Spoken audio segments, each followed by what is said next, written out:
Hey, I'm Chris Cafero. And I'm Nick Cafero. We're real-life brothers who play fake-life brothers Reed and Easton Royal on the hit podcast, The Royals of Malibu. On this companion podcast, we'll be doing a deep dive into each episode, giving behind-the-scenes insights, talking to some special guests, and maybe even having some laughs along the way.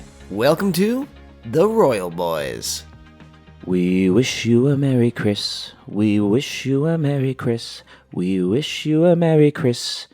And a happy Nick year. Oh man, you're so out of key. Do we own the rights to that song? We do now. That sucks. We're going to lose money on it. What's up, dude? Nothing much. Episode 8, can you believe it? I can believe it. I think we start every episode asking whether or not we can believe it. Well, we're in disbelief. I'm not. I believe it. I can believe it. I'm a believer. Believe in love and love? And then I saw her face. Now I'm a believer. I believe in a thing called love. In the heart. Hey, you know what?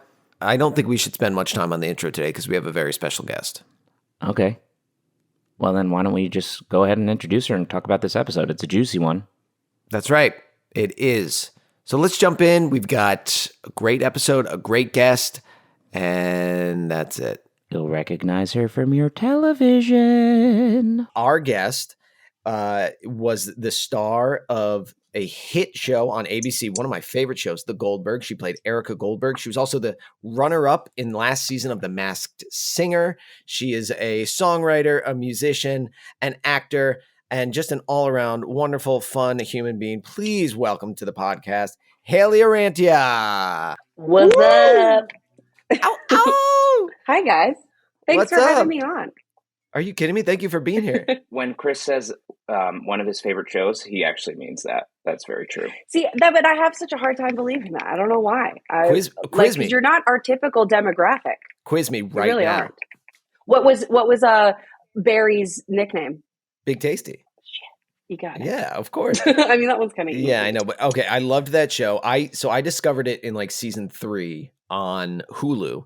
And I went on Twitter. I was so inspired by it. And I was like, I tweeted, The Goldbergs on ABC is the best show on TV that you're not watching. That's very kind. And then, like, I had 200 followers on Twitter. Then I get a reply from Wendy McClendon Covey, who's like the star, one of the stars of the show, the mom, so funny. And she writes, Groundling legend. Mm-hmm. Shout out. Bridesmaids. She responded to my tweet and she was like, our ratings are actually pretty good, thanks. And I was like, oh no, I've offended her. Like, I was not trying to offend her at all. And I was like, well. And that's why Chris has never booked anything. Never worked in Hollywood. He's been blackballed.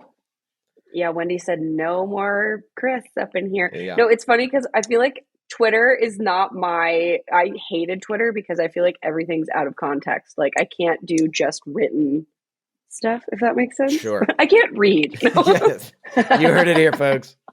No, I feel like it was not my humor didn't translate on there either. Or I just didn't have any. But Yeah. I feel like that didn't work for Wendy. I'm sorry. I think she'll still like you, though. God, I hope so. She seems like a really sweet person. It's also so sad because that was such an innocent tweet that you wrote. Yeah. Not even innocent. It was Turned supportive. out to be an insult. It was supportive. And then I was like, You know what? It might have been around the time when we had a lot of like haters, because that might have been when, Adam Goldberg, the actor.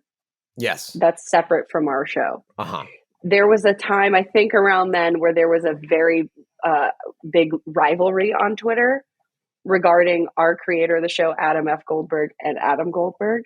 And Wendy was coming to bat for the show. And I bet you just got caught in the crosshairs of that. So I'm so sorry. Wow. No, it's fine. It's fine. Just tell her I'm sorry. Do you want to give us a quick story about how you got involved with that show? That ran for 10 seasons. It was a hit show on ABC. Oh my God, what a dream. It was kind of, well, it wasn't an accident, but I always feel like it was an accident because I didn't intend to really do acting like this. I wanted to be a singer. Mm-hmm. And it's such a long story, but I just was told by people in the music industry, like, oh, well, if you want to like kind of jumpstart it, like audition and try to get a show on Disney or something, which is like, oh, let me just go do that. Easy.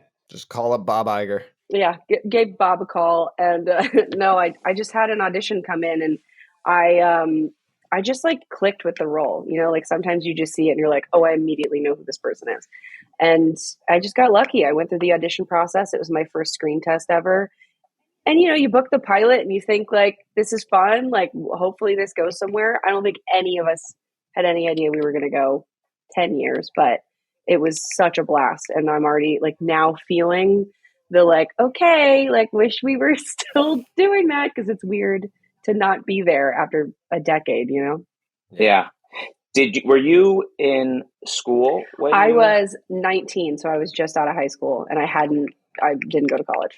do you feel like you grew up on this show, or you think you already had done that? I feel like I got a lot of out of my high school experience, so I don't feel like I missed out on anything there. But as far as like college goes, I definitely like grew up on this show. I didn't like go to parties and like, you know, live it up like that. So the people on our show saw me go through heartbreaks and just life stuff. So I feel like they became my family, and yeah, 10 years, like long time to It's a be with long the same time. people like the majority of the year too. Yeah. But yeah, I do feel like I grew up on Goldbergs.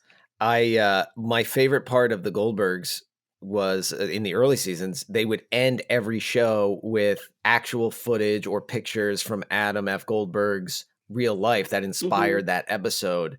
And God, man, such good stuff. That was my favorite part too, because it just tied it in and it made it feel so authentic and real. And that was a lot of people's favorite parts, because it connects the audience to like, oh my God, that's what I used to do when I was a kid. And I missed that in the later seasons of the show too. Did they just run out? Were they like, well, that's all we got? Yeah. No, it's kind of a little more dramatic than that. Ooh, spill this tea. Well, it ultimately was just that Adam F. Goldberg had left our show. I believe it was before season 7.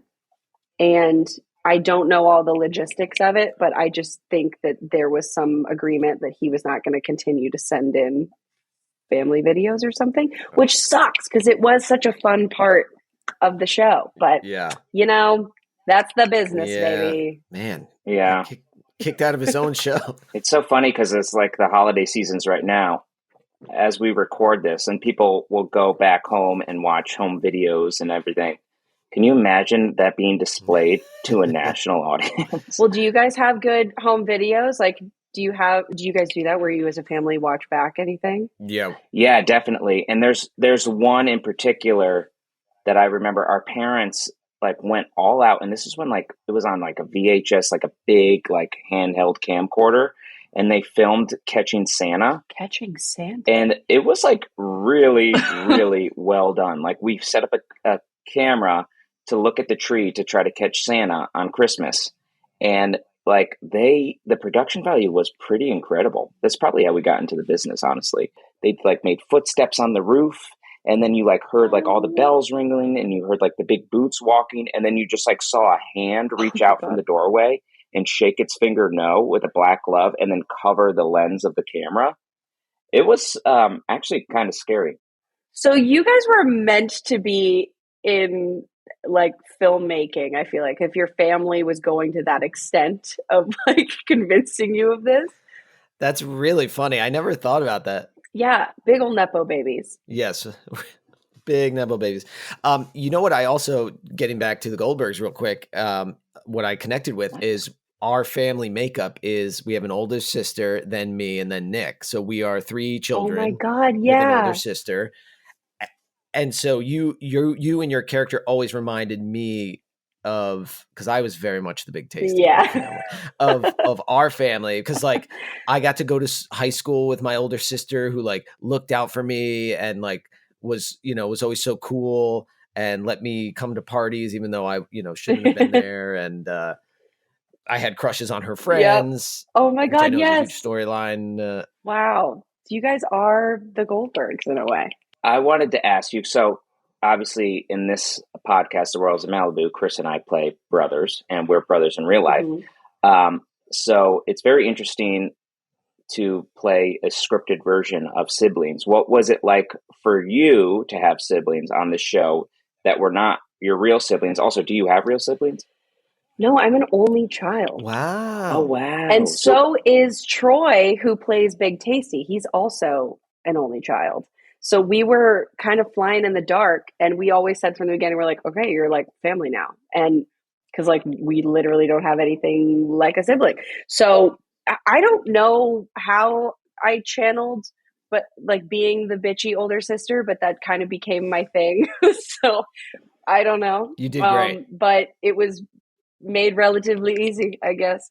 No, the writing was just great on the show, and I just playing up the irritated, angsty teen was kind of easy, I guess. And so I don't know, but I had a blast, and like they were absolutely the best like TV siblings ever because they're both so easygoing, and like, oh my God, Sean Jambroni, who plays Adam, is still like to me 13 years old because he's just so cute, but he's like a grown man now, so I have to stop doing that to him. But you know, he's always going to be your like sibling. I mean, do you guys feel that way? For sure. And like you always sort of revert to the roles that you are quote unquote assigned, like my sister is very maternal, especially with Nick. I think she sees me the way that you just described seeing with younger brother on the show. Yeah. Yeah. But what I love about also, so not to keep slobbering all over Goldbergs, but so many shows depict siblings in this like weird, almost like romantically sexual way on TV where they're like too touchy. Ross and Monica. Yeah. And like Seventh Heaven. Oh yeah. Like, it's like, they're like rubbing each other's backs. And like, you guys were like always fighting, like, you're gross, get the fuck out of here. And I was like, that is what siblings are like. Nick, should we get into the episode? Because I have so many more questions, but I'm going to weave them in. Yeah, let's do it. Episode 8, The Other Boyfriend. Drama from the top. Kind of spicy. Yeah, so this episode really expands the little love triangle between Ella, Reed, and Isaac, who popped up at the end of the last episode. He was Ella's boyfriend in San Francisco. Reed had no idea who he was, and he shows up at the Royal Mansion, and it's time for Ella to make a decision between the guys, but it's also exam day, so she's stressed. Oh my goodness. Hayley, what are your initial thoughts on this episode, just generally? I don't want to isolate myself from your audience, but when I was a teenager, I read books that had similar kinds of drama. And I feel like at the time I really understood the character and connected. But as I got older, I'm like, I think this girl needs some therapy. I'm feeling like we're making some bad decisions. And maybe that's the point, But as I get into my 30s, I'm like, man, there's a lot of drama here. And I feel like she's kind of putting it on herself. Like, why didn't she break up with Isaac prior? Yeah. Like, now she's got herself into this little conundrum. Not to mention she's got all the romantic stuff going on between the two brothers. I feel like there's just a good therapy sesh might be able to help out here. Yeah. That's my initial take. I totally agree. Well, it's funny. What's funny about this episode is this is really the first time in the series that the tables turn, because up until now, Ella's been very critical of Reed for like not saying how he feels and not telling the full truth. And now it's like, well, wait a second, girly. Like, you got this secret boyfriend in San Francisco. You've got a boyfriend here. So the tables sort of turn on Ella and she makes some interesting decisions.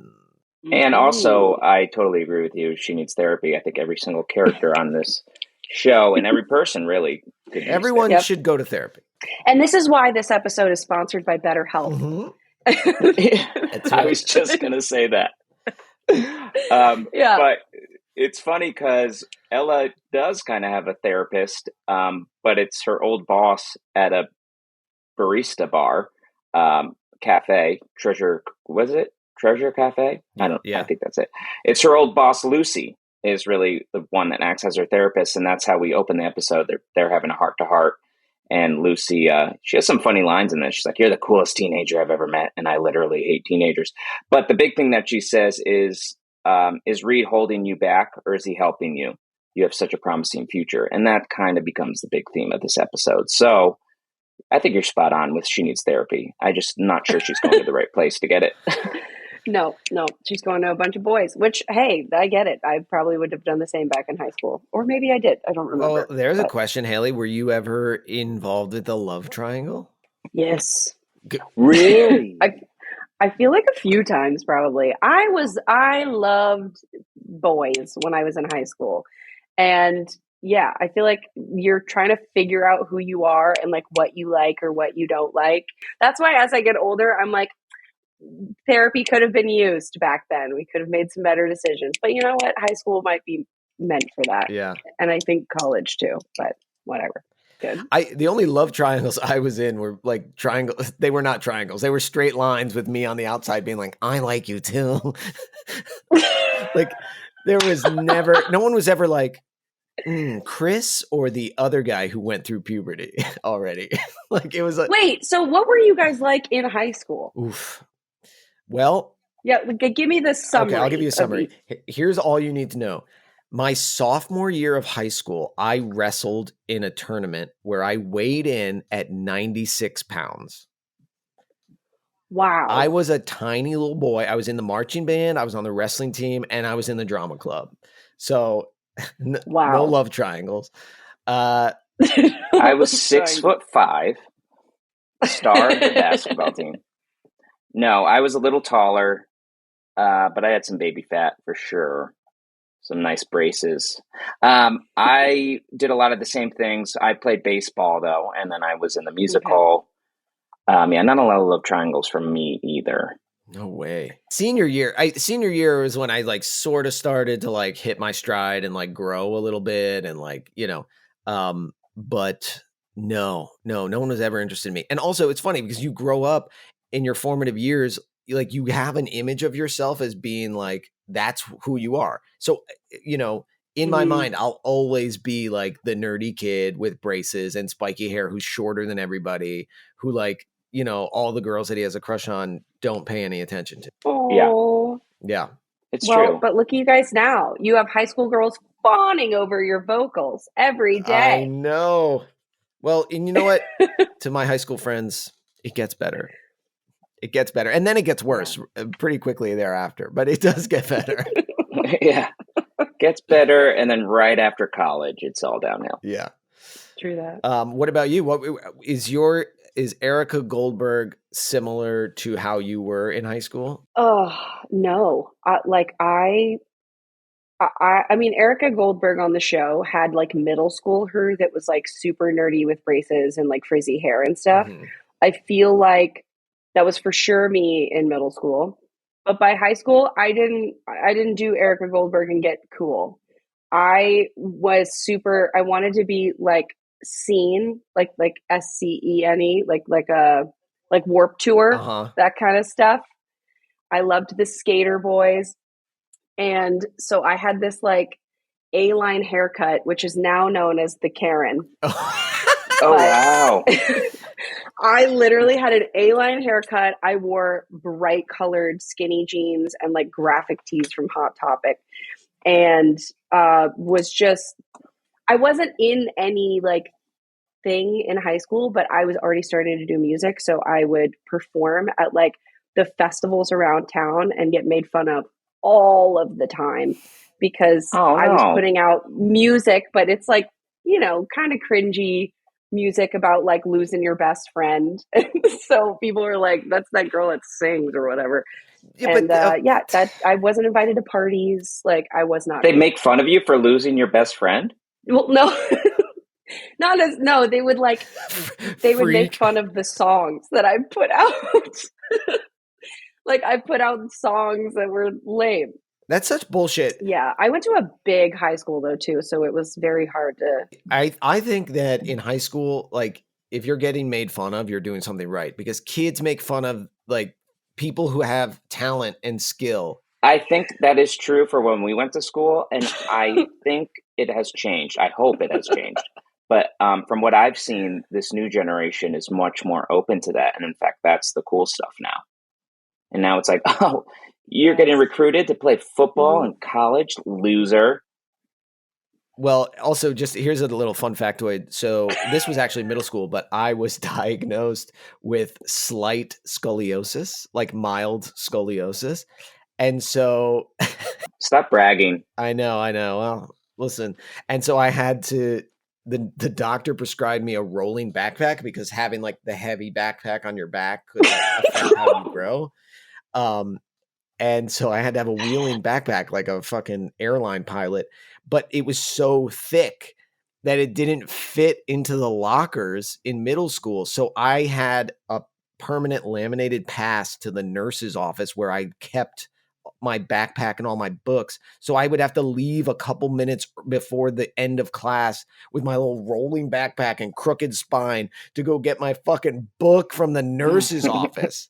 So no, I was not cool in school. Oh my God, that's really funny. And I never would have known that you guys were so lame when you were younger. Yeah. I also had a special pass to the nurse's office for because I had Lyme's disease. And in the middle of every day, I had to go there and take a nap because I got tired. Wait, what? I didn't know you got nap pass.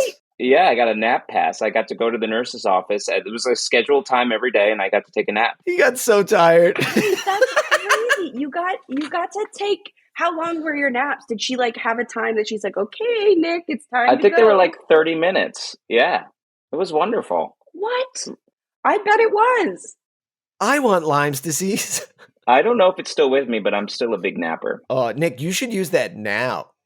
You should like still use that as an excuse to be like, hey guys, I'm so sorry. I gotta take a nap. I gotta take a nap. Here's a note from the nurse at Brian McMahon High School. Oh man, that is very wild. Well, so what you're saying ultimately is that you guys would not necessarily compare yourselves, like you don't think you're that similar to your actual characters from high school, at least? Not at all. No, not really. I would also say that Chris is more similar to Easton, the role I play, and I'm more similar to Reed in terms of disposition. Yeah, I'm more like the goofy, silly, like kind of troublemaker kind of guy. And Nick was more of the intense, student sports nap guy. So they called me Napa Valley. Because you just drank wine and took naps. Yeah. Me and the nurse would share a bottle of Chianti. Oh, they don't make that in Napa, but that is illegal. Also, exclusively Chianti, Tuscany. So okay, then what about, was it college that you guys kind of came into your Easton and Reed roles? I was in an a cappella group in college, and luckily, at that point, singing was not frowned upon. I don't think it was ever frowned upon, but it went well. It was fun. It was a great way to meet people and get in front of people. Cool. I don't think we were made fun of. Maybe we were behind our backs, but yeah. I'm also like still shocked that you would be made fun of. I've heard you sing. You have an incredible voice. Yes. So to all those kids out there at your massive school in Texas that were making fun of you, see me after the pod. Yeah. And to all the kids who are being made fun of for following their talent and their passion, fuck the haters, keep going, because you know what? Someday you'll starve as you chase your dream, but it's worth it. On the Royal Boys podcast. Yeah.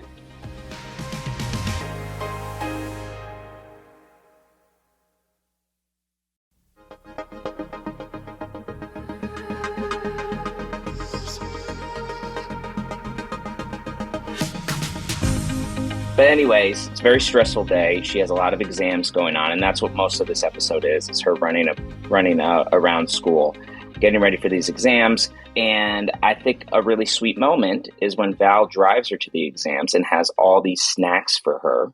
She got turmeric shots, almonds, peppermint candies to keep her focused and ready for the exam day. Did you guys have any exam rituals or meals that you would know? Absolutely not. I was just winging it. Just trying to get out of there. And you did it. Congrats. Did it. And I did it, guys. You graduated from high school and then spent the next 10 years of your life in high school. on television. Literally. Yeah. I like didn't need any more. I remember anytime I had an exam, my mom would make a protein shake in the morning.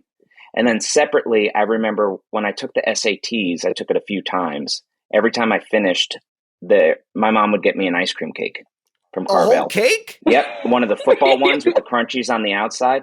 I didn't get shit. Yeah, this is like the classic middle kid gets nothing, and then the baby is just overly baby. Nothing. I didn't get rewarded for taking the SAT with a cake. That's some bullshit. Well, you didn't have Lyme's disease. That's true. Oh, is that? She should have gotten you a key lime pie.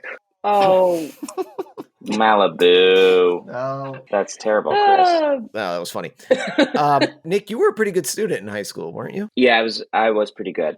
I graduated second in my class. That's probably why she got me the cake, because I took things so seriously. Were you a good student, Hayley? I mostly had A's and some B's, but I was a pretty good kid. And my attendance wasn't great because I was coming out to LA a lot to audition. Which eventually my senior year, my school, I don't know if you would call it kicked me out, but technically they said I wasn't allowed to go to school there anymore because I was missing so many days. And so I had to take online high school for my senior year, which sucked. Whoa. I don't recommend. But that's funny, Hayley, because that's very similar to Ella's experience. She took online classes to get through high school before she was put into the Cove Academy. So look at that. Wow.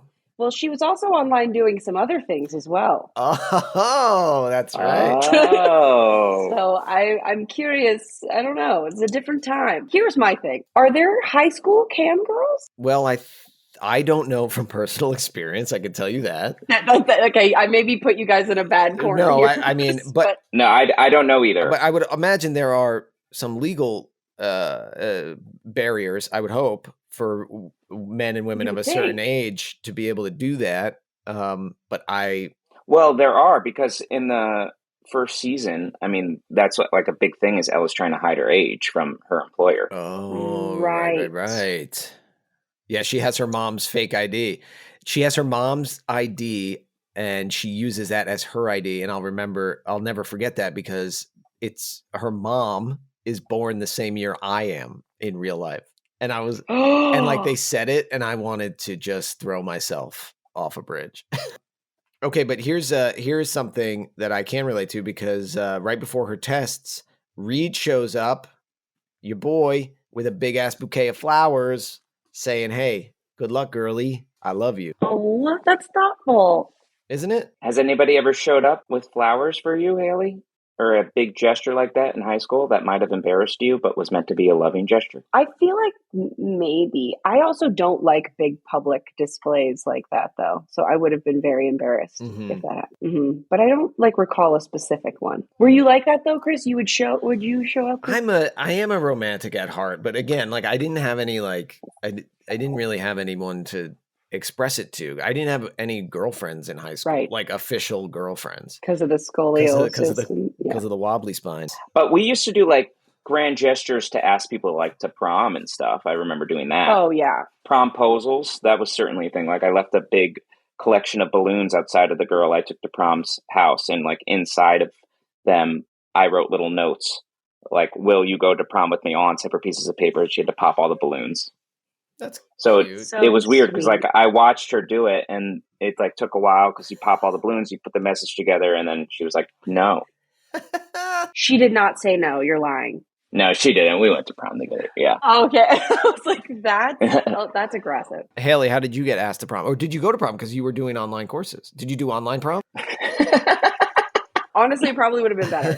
No, I actually did the asking now that I think about it. So Sadie Hawkins. My junior year, I had been dating someone and then we just broke up, but it was right when I had been leaving. So I wasn't technically like invited by our high school to go to prom. So I needed to get someone to bring me. So I had to like tuck my tail between my legs and beg my ex-boyfriend to bring me. And And so we ended up like not even, I think, hanging out that night at all, but like at least I got to go. And then my senior year, I was no longer at the high school at all. And I had just done X Factor. And I was seeing a boy from the show on X Factor, but he lived in California. So I got my friends to, one invited me and one invited him, but we technically went together. Oh, so we cheated the system. That's so cute. Is this person that was on the show, you said? Yeah. He and his brother had like a podcast, like a band together, the two of them. Oh, oh. I'll kill him. Yes. No, it was he lived in California and it was fun and all, but that prom kind of sucked. So you build it up so much in your mind when you're in high school. Yeah. And then it happens and you're like, oh. But did you guys have a good prom? I did.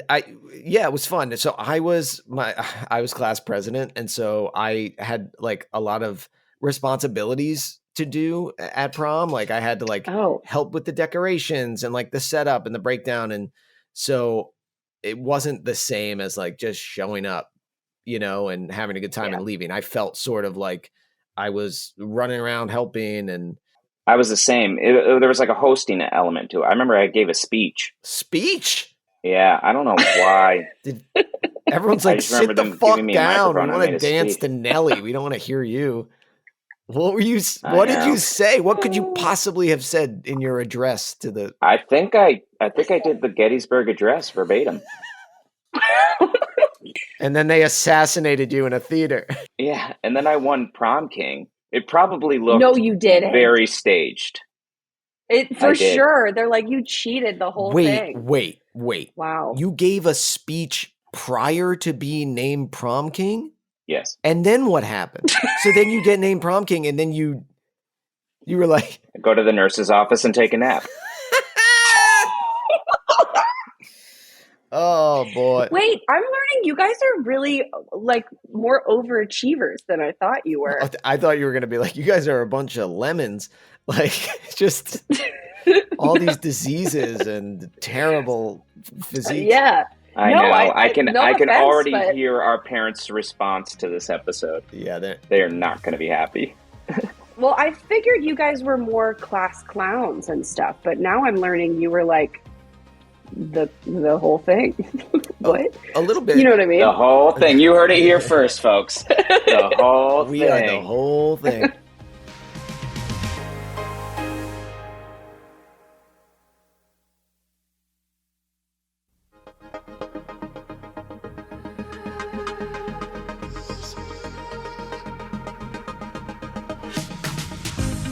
Something that Chris could relate to more than he can to bringing flowers is in this episode when Ella is supposed to be taking her test. Savannah is supposed to be her proctor, and she is pissed at Ella because she kissed Easton, so she like ditches her and leaves her on her own. Ella doesn't know where to find all these classes, and as a way of helping her, Easton gets her exam schedule by flirting with a woman at the front office. And I feel like that is what Chris would do. I remember like him and my sister were late to school almost every single day, but they like got special privileges and didn't get in trouble because, right? You were like charming to the front office woman. First of all, that is so you. Flirting is not the right word because that implies some sexual tension. But you are right. Yeah, I was definitely a kiss ass teacher's pet kind of guy, and like did have a good rapport with the women in the office. And so like they would, turn an eye or. And Nick, you did with the nurse staff, right? Like you really got I did. And the lunch ladies, big in with the lunch ladies. Shout out to them. I mean, that's how you get by in high school. That's the trick, it seems, is you need to just befriend the staff. Yes. The administration. I was so close with the head chef of the cafeteria, Mr. Ed Cogswell, that he would like check in with me senior year to be like, hey, this is the menu we were thinking. What days are you going to be at lunch? Like, does this work for you? And would like ask me if when he wanted, like, because he made his really good shepherd's pie. And I'd be like, I'm not at lunch on B days. Can you only make them on D days? And he would cater, pun intended, his schedule to my schedule. And then he said I was like the son he never had. He literally said that to me. And the weird thing was he had three sons. He had three sons of his own. What in the No, world? that part's not true, but Wow. Yeah. Chris, when you get married, he has to be your caterer. Oh, yes. He has to. Just shepherd's pie. Just shepherd's pie for everyone. Speaking of, Hayley, you just got married. I did. I did the Congratulations. Congratulations. How it looked beautiful. I saw pictures. thing. Thanks. Thank you. Did they do a spread for you on People's Magazine?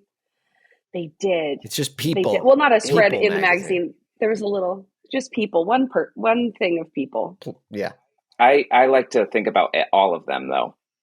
That's fair. It was one little blurb in the magazine, but on digital, they did talk about it a bit, which was really cool. That's It so looked cool. gorgeous. Where was the wedding? Was it in Malibu? It was in Malibu, which, how amazing. Oh, The Royals should have been there. goodness. I know. What's your connection What a with Malibu? missed opportunity. If I had known you guys just a hair earlier and you guys would have come to the wedding, that would have been a perfect content creation We moment. could have done a Let's live just do it recording. again. Let's recreate.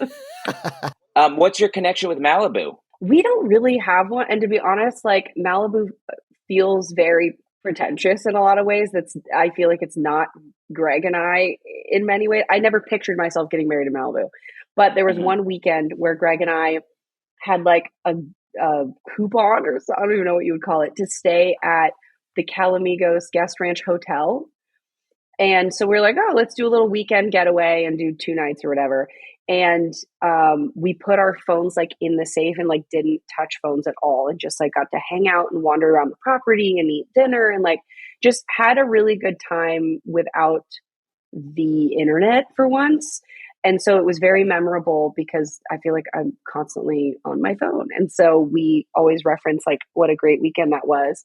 And so when we got engaged and we're looking for a place to get married, we were like, why don't we go look at this spot? Because they have 4 or 5 venues at that property. So it just kind of worked itself out. We looked at other places, but it was just kind of a special memory for us. And everything was just kind of already up there. So it's nice. So Malibu is a very special place for you now. Now, I guess forever it will be. You are a royal of Malibu. You are. And you had a royal wedding in Malibu. I didn't feel so royal. Oh, it looked But no, royal. actually it was a blast. There was blast. carnival rides and a silent disco and a cool car. Pizza Hut? Yeah. Pizza Hut. Got to shout out Pizza Hut. No one out Pizza Hut. No one, not a single No fucking one. person. It was fun. Yeah, it looked amazing. It was. Would you guys? Do you have to get married in Malibu now that you guys are Malibu associated? Well, we'd first have to get married. Nick is so far away and that's from finding love. a little bit of a speed bump. Wait. Would you be the next bachelor? I would be so bad at it because we'd all be around the pool and I wouldn't take my shirt off and I'd be FaceTiming my mom and nephew and niece. But that would be probably the best bachelor we've had, is someone who's actually sweet and wholesome. Doesn't talk to the girls. Yeah. No, but Nick would. Hold on, my nephew's FaceTiming me. Hold on. In many ways, this episode of The Royals of Malibu is kind of like a Bachelor episode. I mean, you got Ella with the final rose. Is she going to give it to Reed or Isaac? You know, That transition is so dog shit, and I hate it, and I hate that you was for pretty it. I good. think it was great. I think it was pretty good. Chris, you're just jealous. I am jealous. I don't have it. Thank you, Hayley. But Hayley, so who would you choose? At that age, you're in high school. You got the messy, everything's kind of hard relationship with Reed, or the stability and safety of Isaac. Who are you choosing? Well, is Isaac still living in San Francisco, or is he local now? Good question. That's a good point. He's visiting locally for a Do month. we know? But he still lives in the Bay Area. She's still got some time, so she's not running off to college with Isaac anytime soon. So honestly, as cute as Isaac may be, I'd go with a Reed, because you shouldn't do long distance in high school. I did that, and it's not worth it. Yeah, long Wow. distance in high school is tough. That is the correct answer. Ding, ding, ding, ding, ding. Wait, what long distance did you do in high school? Was your significant other in college, or just lived in a different Prison. He was in prison. He was in prison. No, this is such a weird story. There was I was putting out music, and there was like an online competition for something to perform at the North Texas State Fair or something, if enough people voted for you. And some guy who lived in Kansas, who was on the wrestling team, he was probably like 3 years older. It's such a weird story. So he messaged me and had voted for me on this thing, I guess. And so we would been messaging over like MySpace or something.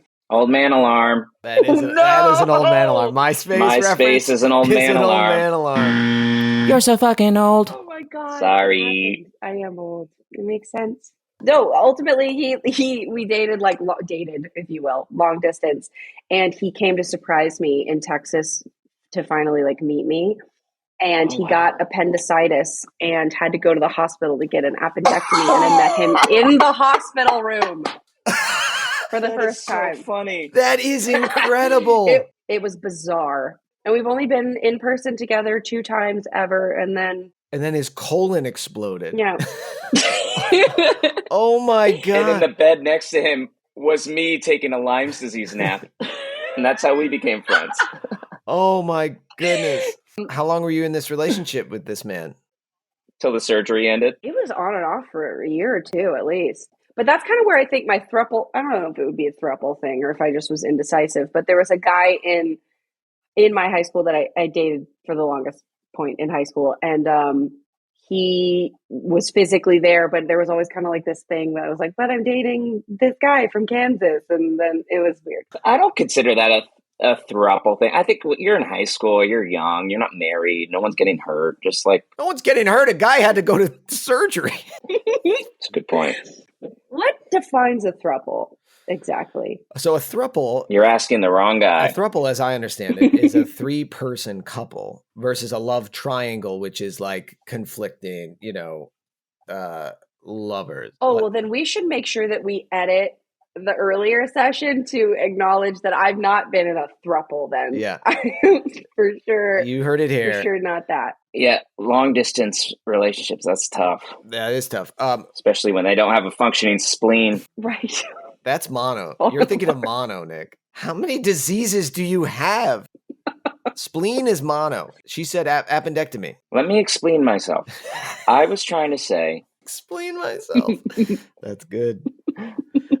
Real quick. So there's this test taking montage where Ella has to take 6 exams in one day, which is just crazy. And then she has her final exam with Principal I had Behringer. a great transition for this. All right, go. I don't know go why ahead, you Nick. stepped in that Go one. ahead. What was it? Go ahead. Speaking of long distance relationships, Ella and Reed are about to be in a long distance relationship because Reed is going to Princeton next year. And Ella, for the first time, is about to apply to colleges like Princeton. Chris, continue what you were doing. What the fuck was that? You stopped me to do that? That was the worst. He's really reaching there. I'd already done it. And he was like, no, let me do it. So she gets to Principal Behringer. Behringer's like, you have one more exam. And Ella's like, I already took all the exam. And she's like, no, I want to help you apply for colleges. And I want you to write these essays, which is a very sweet moment because she's like seeing and believing in Ella in a way that no one has yet. But also all I could think was like, seriously, Behringer, today you're going to make me write these today? I just took 6 exams. Can we do this tomorrow? Yeah, I get that. But she also said, like, this will be the first draft. I think it's a sweet moment, and I think you're being overly critical. No, that's like after someone finishes a marathon being like, hey, can you just like run up that hill for me? That was a terrible analogy, but whatever. Did she do it? Yeah, well, she did. And actually, do you want to talk about transitions? This is queuing up a question for our very special guest. So Ella says that writing about herself is the most challenging thing she had done that day of all the exams. Like she had to write about herself and her own feelings and experiences. Right. And Hayley, as a musical artist who writes her own music, strong, soft, and southern. Oh, don't bring it up. Okay. How dare you? No, that's a good song. Yeah. No, but as a songwriter and as an artist, what are your experiences with writing about yourself? Is it cathartic? Is it tough? Why do you love it? Oh, I love it. It is very cathartic. I think, especially having been on a show for 10 years where you're like playing someone else's story, it was very like important for me to have something where I could express like all the things I was going through. And music was always that for me. So I find it very easy to write about myself. Um, and also like friends. Like, so lately, as I've been working on this new EP, I've been kind of pulling from like a lot of my friends' experiences in relationships as well. Because now that I'm married, there's not a lot of relationship drama, thankfully. Yeah, that's thankfully. great. But I love writing about love and relationships and breakups. Like that's kind of my thing. And so I've been pulling a lot from like close friends and their situations. But You're welcome to pull from any of my situations. it's going to be a very special song. Haven't been laid in 9 months. I'm a loser, fucking boy. We have the rights to that song? We do now. Put it on the EP, Hayley. I will. Featuring. When did you start writing music? Oh my God. Technically, I wrote my first song on the playground with my other friend named Hayley. And we were making up songs. We had a band called, I think it was H2O. Oh, nice. So wet. And I mean, we were literally elementary school, and we just were, I don't even know what it was about. But then by the time I was taking it seriously, I was probably like 14, and I was like taking songwriting classes and trying to write. But you know, there's some good ones in there, and there's some really bad ones in there. So it's a mixed bag. Well, sure, but that's the only way you get good is by being bad for a long time first. Just watch That's true. anything I've done up until this point in my life. Oh no, don't sell yourself short, even including this point. Oh, thanks, man. Hayley, what's your favorite thing you've ever written? There's a few songs on that last EP that I put out, which was, gosh, a few years ago now. But my song "If I Don't" really was like a special moment. This is for a whole other podcast, but I had a crazy situation with a breakup that was very abnormal and was kind of taken advantage of by my boyfriend, financially. He cheated, all these other things. So therapy for me was writing this EP and like getting it out. So that song, each song is based on a different stage of sort of grief I went through. And that song particularly was about denial and that kind of phase of like, no, I'm like, that can't be what's really going on. And so I just remember being in the studio that day and writing with these two people that are fantastic writers. And it was just like a moment where you're like, oh, I think this is going to be like a magical one for me. And it kind of was. So, yeah. That's awesome. And you can listen to it right now on Spotify if you want. You can. If I do. It's there waiting. Yeah. It's If I don't. If I don't. If you don't listen to If I Don't, then we're going to have some problems. No, you are really an incredibly impressive singer and vocalist and songwriter. So thank you. I know you got some pipes on you too, because when we were doing that short film recently, or that video, I heard you singing as well, sir. Oh my gosh. Nick, she was talking about me. Right. Oh well, Chris, do you sing? Gosh. Oh, I don't know. You tell me. Okay, so the third act of this episode, we see Ella has a conversation with both Isaac and Reed, and they both take the same sort of tact, which is they encourage her to explore both relationships and make a decision. And they're both super chill and accommodating about it. They're like, yeah, like, you know, go on a date with him, see what happens, like, and then make your choice. But I'm confident it'll be me.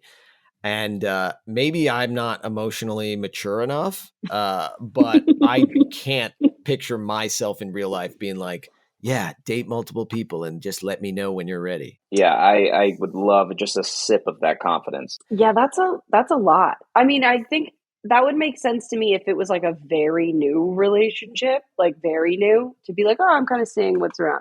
But if you're like actively dating two people for that long, I can't imagine they would be like, yeah, sure. Like, I'll catch you on the weekend.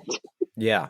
Well, especially Isaac, who's like, this girl clearly ghosted you, bro. Like, she moved away from town. She went back home. She hasn't called you. She's hooking up with the guy that she's living with. And you just show up and are like, hey, it's still me, right? It's like, no, bro, read the room. Go home. It's not you. Reed Royal the room. Nice. And how long has she now been in Malibu for her to not be talking to him for that long, but still be a boyfriend? She's been gone for a minute, right? I think it's been like a month since she's spoken to Isaac. Yeah. And he's like, I forgive you. I get it. Your life's complicated. Honestly, I'm just relieved that you're safe and living in a mansion. It's like, bruh. I mean, better, little Mr. Naive. Better man than I am, I guess, but also like better man than I am as well. But is that, or maybe he's a loser? Yeah, maybe. Maybe it's like, I mean, it tells you everything you need to know that like after her conversation with Isaac, they exchange a hug, actually 2 hugs. And then after her exchange with Reed, they start hooking up. Yeah. There was also some moment, I listened to one episode, there's something happening on a boat. Oh, yeah. In season 1, Ella ties Reed up. The confidence to be on the yacht where the dad is and be like, let's go tie you up with some rope downstairs. Yeah. I can't. That's a very confident high school girl. That's so true. I have a question for you, Hayley. As a young woman, what is more of an attractive take to you from a guy that you're seeing? Is it, hey, I know you're interested in other people, so like take your time to explore what you need and I'll be here waiting?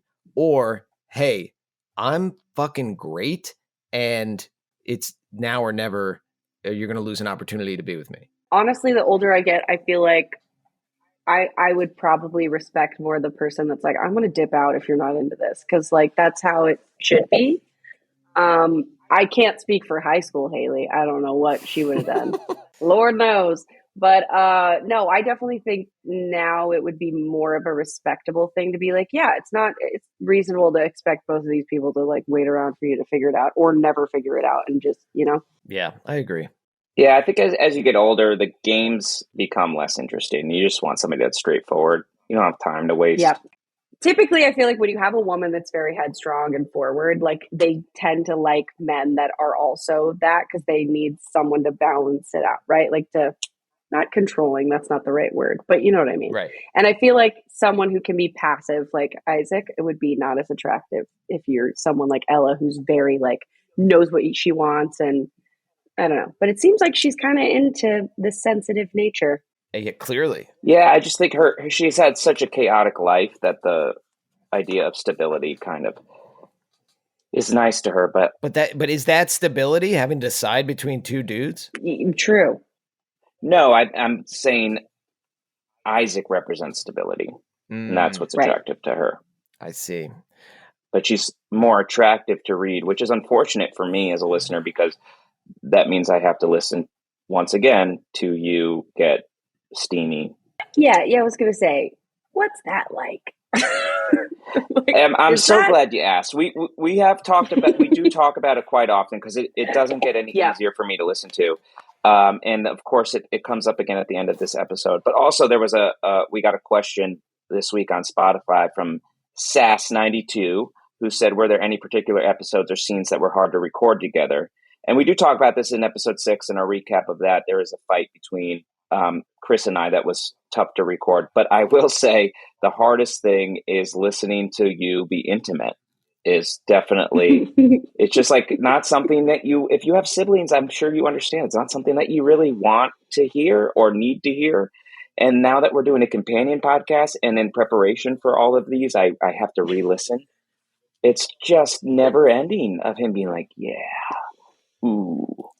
And it's not, Hayley, it's not fun. I can imagine. I will say I literally like clutched my pearls when I was listening to certain episodes. I was like, how am I supposed to look at these people later and be like, I heard that. I heard all of that. I take that as a very high compliment because if you guys were like giggling at it, I'd be like, I didn't do it well. Fair. So I didn't do it right. I didn't do it right. So this episode ends, and Hayley just alluded to it, with Ella and Reed making smoochies, and then their dad comes in and catches them, which is my absolute nightmare. Hayley, has this ever happened to you? How dare you ask me this? I have to ask. because now my parents are going to hear this. Hi. Oh, are they listening? Yeah. Hi. You did a great They listen to great job. everything I You do. raised a wonderful daughter. Yeah, I was making out and I got caught for sure. And yeah. What happened? You know, They joined in. My parents were. No, That's vile. That's vile. horrible. No, I think it was a witnessing, and then Hayley, can I speak to you in the hallway kind of thing, and then I was like reprimanded for that. And this was at the wedding. Yeah. You may not kiss the bride. Yes, not today. No, but it's always mortifying because it's like, I don't know, that's just horrible. Hayley, your parents' reaction was very similar to Callum's reaction in the episode. He's just like, I need to speak to you in the hallway. Is this his first time realizing that like you guys are hooking up? Yeah. Which is wild. Like, that's a big one. Again, like, I guess, Callum gets knocked for not being around and being, sort of oblivious, but like, it's pretty obvious that you have two smoking hot sons and a smoking hot girl comes to live with you. Like, what do you think's going to happen? And we're well into season 2. Yeah. You know what I mean? So like stuff's happened. And like now we're figuring this out. Yeah. Okay. Callum should be aware of where we are in the season. Yeah. Right. But it sets up this is a big thing because like this threatens Ella's ability to stay in Malibu at their house. This threatens, Reed's relationship with his dad. So like, this is a big cliffhanger. We don't know what's going to happen next. We don't know how they're going to handle it. We don't know what, this could be like a Capulet Montague situation where they're like kept apart. It's also interesting though, how she spins it. She's saying like, there always seems to be something in the way of me and Reed, and she almost sees it as a sign, like maybe it's for the best that we aren't together, which I can relate to. I see everything as like a sign. I saw the sign. And it opened up your eyes. He saw the sign. I saw the sign. Do we own the rights to that? Yep. We do now. Oh, but I mean, that's a good, I feel like, when fate steps in, it's an indicator that maybe that's not what it's supposed to be. But then again, you look at Isaac and you go, fate was what, 1,000,000 miles away? Yeah. You didn't pick up on that one. Well, Nick. Yep. I think we should do some royal decrees. I think so too. Hear ye, a royal decree. All right, I'll go first. I've been watching a lot of holiday movies because 'tis the season, and this is something I've declared for a very long time, but I will decree it again. Jim Carrey should have won an Oscar for his portrayal as the Grinch in How the Grinch Stole Christmas. It's one of the great performances of all time. He had to do it with tons of makeup on, so much that he like had to have a torture therapist by his side when he was in the makeup chair for 10 hours. And he gave one of the greatest, most heartwarming and hilarious performances ever. And he should have at least been nominated, but he should have won. I forget who won that year. It was like Daniel Day-Lewis or some bullshit. No argument from me. I totally agree. It is an incredible performance. Thank you. I agree. All right, Nick, what's yours? I decree that you wash your sheets at least once a week. That's a good amount. And if you're listening to me, like, of course. No. Like, you should. Yes. What are you? You don't think so? What are you doing to your sheets that you need? It's not about doing. Look, if the man hasn't been on a date in a long time, Chris, what do you think? That's very funny. But no, it's just nice. There's no better feeling than getting into a bed with clean sheets, even if they're like not like dirty. Like, also, like your body like releases dead skin and germs and stuff on your sheets. You should, no matter what you do, even if you just go in there and sleep, like you should wash your sheets. Hayley, how often do you wash your bed sheets? I think like every 2 weeks. That's a normal. I think that's fair. I don't think so. I think that's... Let me ask you a question, Nick. Are you a sweaty boy at night? No. Nope. Really? I just like the feeling of clean sheets. I like the smell in the feel of a fresh, clean sheet. And I think you would too. And that's why I'm saying you should do it more often. Or at least have like two pairs. I only have one pair of sheets because I like them. So I just wash them a lot. And I love doing laundry. I know that's weird, but I love doing laundry. There's something very therapeutic about it. Will you please come do mine? Because this sucks right now. I'm not into it. Yeah, do mine too. Do you have in-unit washer dryer? I do. I got you. I'm just too lazy to do it, you know? I'll bring mine over and I'll do yours too. Great. And I'll tell you all about my relationships. You can write a song about it. Perfect. All right, Hayley, you have a royal decree for us? I'm going to say something that may get me in a lot of trouble. Uh-oh. I think that Taylor Swift is not that big of a deal. I don't know why we're talking about her everywhere, all the time, constantly. Oh my goodness! I'm sorry. I'm sorry. Oh my goodness! Chris is holding up a Taylor Swift Eras Tours poster for those who can't see. Look, okay. I think she's very talented. That's not to be questioned. Mm-hmm. You know what it is? It's her PR team. Mm-hmm. I just go take a vacation for 6 months. I'm tired of knowing what's going on in your life. That's really what it is. Yes. It's not. I totally agree with her. what you're saying, but it's also our collective obsession with celebrity. It's not just her PR team. Exactly. Like, she can't control all these fan accounts that are like, Taylor Swift just walked out of this place wearing these shoes. Yes. But my social media is, no offense to her, I just don't even really listen to her music that much. And I know every detail of what's happening in her life. Like, I don't want to know. You know what I mean? Like, it's the same way the Kardashians are on every billboard plastered over. It's like, sometimes just go take a nap. Go take a Lyme disease nap in the nurse's office for like a good 4 months. And then we can talk about it later. You know? What a great full circle moment. I'm really sorry. I'm about to get canceled. No, we're going to get subscribers. No, you're not going to get canceled because you're, like you said, you're not blaming her. No. It's her team. It's our obsession with celebrity. It's everything around it. And I actually think she's smart enough to know, because I remember when 1989 came out, she was on the cover of Time. She was all over the place. And then all of a sudden she disappeared for a while. I was okay with that. And I think she knew. Yeah, I think she knew that she needed to do that. I think she's smart enough to know when she needs to dip out. I think after this Era Tours is done, she's going to dip out. We're not going to see her much. Isn't it done? No, it's international now, and then it's coming back to the U.S. I'm so sorry to break it. I'm sorry. Tired. I'm tired. I don't care about the football dude. I don't know what's happening. I just I need a break. Maybe I just need to get off my phone. Maybe it's the algorithm. You just need a break from social media. Yeah, maybe so I'm sorry to all the Swifties out there. It's really no hate on her or you guys, but I just need a little break.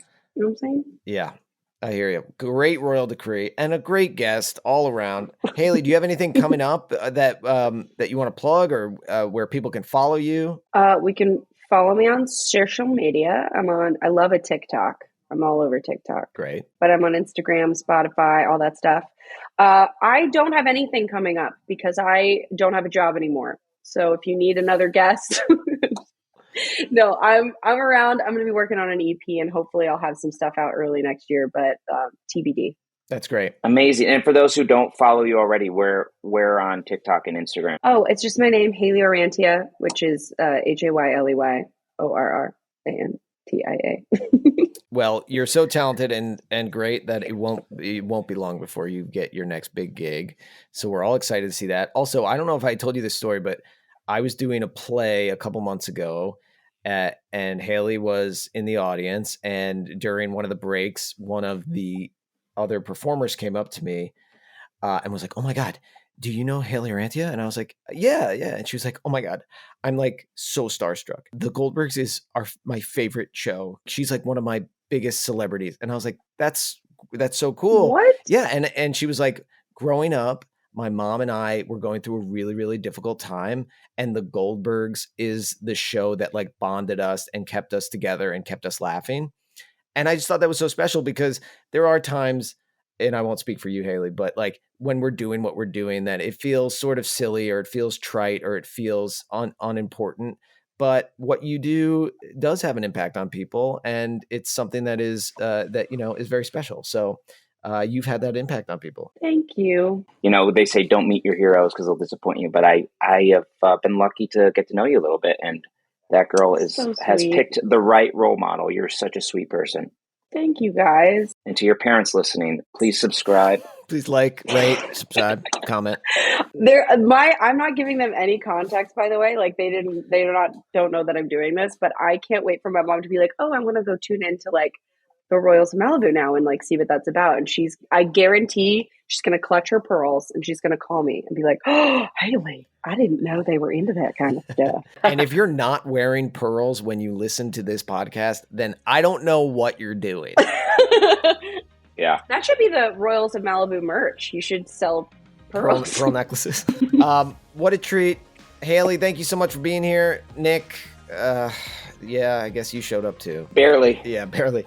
Tune in next week. We've got some more special guests, some more behind the scenes insights, and we will see you next time. Bye. Bye.